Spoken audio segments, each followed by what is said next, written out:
TSCT शिक्षकों का एक आपसी स्वयं सहायता समूह की तरह है, जो एक परिवार की तरह काम करता है और किसी शिक्षक के न रहने पर उसके परिवार को आर्थिक संबल प्रदान करता है और पूरे उत्तर प्रदेश के शिक्षक मिलकर उसके परिवार को आर्थिक संबल प्रदान करते हैं। किस तरह से?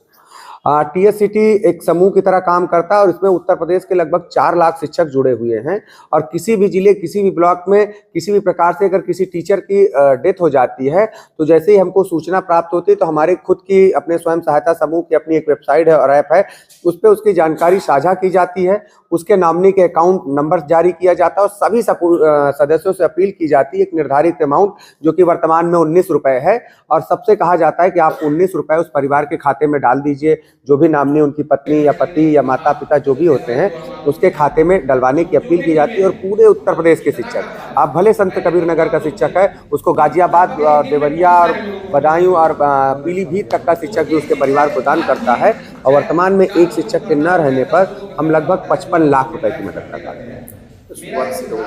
इसकी शुरुआत 26 जुलाई 2020 को प्रयागराज से हुई थी और पहला सहयोग मोहम्मद शकील अहमद का हुआ था और पहला सहयोग हम मात्र 7 लाख रुपए का कर पाए थे और वो कारवां आज बढ़ता और तब हमने 250 रुपए से शुरुआत की थी। 250 रुपए पर सदस्य कंट्रीब्यूट करता था और हम उस समय 7 लाख रुपए दे पाए थे। आज वर्तमान में प्रति सदस्य 19 रुपए का औसत सहयोग जाता है और एक परिवार को 55 लाख रुपए मिलते हैं। सोच कहाँ से आई दिमाग में? ये सोच कह सकते हैं कि आपदा में कुछ ना कुछ जब भी समस्याएं आती हैं तो नई राहें लेके आती हैं। तो कोविड के दौरान जब हर तरफ मृत्यु तांडव कर रही थी, हम अपने घरों में बंद थे, तो समाज को जब मरता हुआ देख रहे थे, लोगों को तड़पता हुआ देख रहे थे, तो अंतरात्मा कहीं ना कहीं कर रही थी कि हम कुछ कर नहीं पा रहे हैं। तभी समझ में आया कि अगर करने की चाह तो कोई ना कोई राह निकालनी पड़ेगी और सोशल मीडिया का सदुपयोग करने की बात दिमाग में आई कि हम घर बैठे अगर कुछ करना चाहते हैं, हम सड़क पे नहीं निकल सकते नियमों के कारण या कोरोना के कारण, तो हम घर बैठे कैसे मदद कर सकते हैं। तो वहीं से सूचनाएं कलेक्ट करना शुरू की और जिसके घर में दुख पड़ रहा था उसके लिए आह्वान करके हमने उस विपरीत परिस्थिति में कोरोना ने जो समस्या पैदा करी थी, जो दुख दिया था, जो दर्द दिया था, उस पर मरहम लगाने का एक विचार आया और वहीं से इसकी शुरुआत हो गई। इसका विस्तार कहाँ का आपने किया देश में? जी, उत्तर प्रदेश में अब तक पूरे 75 जिले में इसकी कार्यकारिणी काम करती है और पूरे गर्व के साथ कहता हूं कि शायद कोई ब्लॉक, कोई जिला और कोई स्कूल छूटा होगा जो इसमें सदस्य ना हो इसके। और अब इसका विस्तार करते हुए हरियाणा में इसकी शुरुआत की जा चुकी है, मध्य प्रदेश में इसकी शुरुआत की जा चुकी है, उत्तराखंड में भी इसकी शुरुआत की जा चुकी है। साथ ही साथ समाज के विभिन्न समुदायों के बीच भी इसका विस्तार किया जा चुका है। अधिवक्ता संघ ने इसको शुरुआत कर चुका है, एमआर संघ ने इसकी शुरुआत कर दी है, कई सजातीय समूहों ने भी इसको अपने यहाँ शुरुआत करी है, जिसमें टीएससीटी की टीम मार्गदर्शक की भूमिका में उनको मार्गदर्शन देती है। इसमें सरकार भी कुछ सहयोग करती है?